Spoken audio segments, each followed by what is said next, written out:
Dit jaar hebben we eigenlijk onze allereerste echte snackathon. Tijdens het festival geven wij 4 ondernemers de mogelijkheid om een nieuwe snack te ontwikkelen in de week vooraf aan het festival. En deze dan tijdens het festival voor het eerst te verkopen. En te kijken van hoe kan je nou duurzame snacks ontwikkelen. En dat betekent minder zout, minder suiker, minder zoetstoffen. En hoe kunnen we zorgen dat de snackbar in zijn algemeen duurzamer wordt en vooral beter van kwaliteit.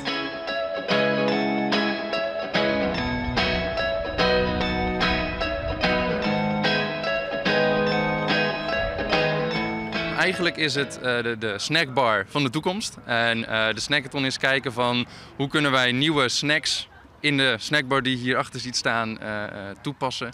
En om de verouderde snacks, mag ik ze niet noemen, maar de niet duurzame snacks te vervangen. Wij gebruiken meelwormen nu in de insectenfriet. Gewoon omdat het een heel mooi product is. Het is een goedkoper product dan bijvoorbeeld sprinkhaan of krekels. Het past heel mooi in het deeg wat wij ervoor gebruiken.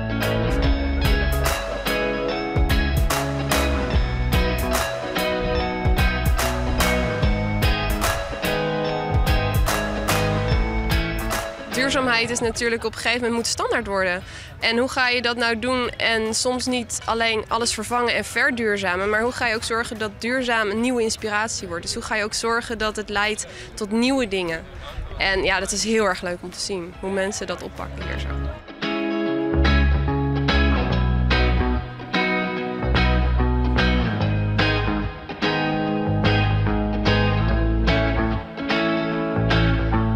Het leuke was in het begin was het zo van, wat is dit? Dat is een beetje gek, want het is natuurlijk een heel nieuw en gek ingrediënt, insecten.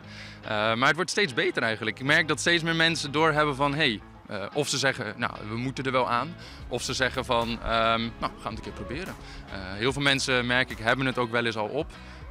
Dus dat valt me echt wel mee. Het wordt steeds positiever eigenlijk. Mijn verwachtingen zijn eigenlijk dat we gewoon heel veel informatie vooral gaan winnen.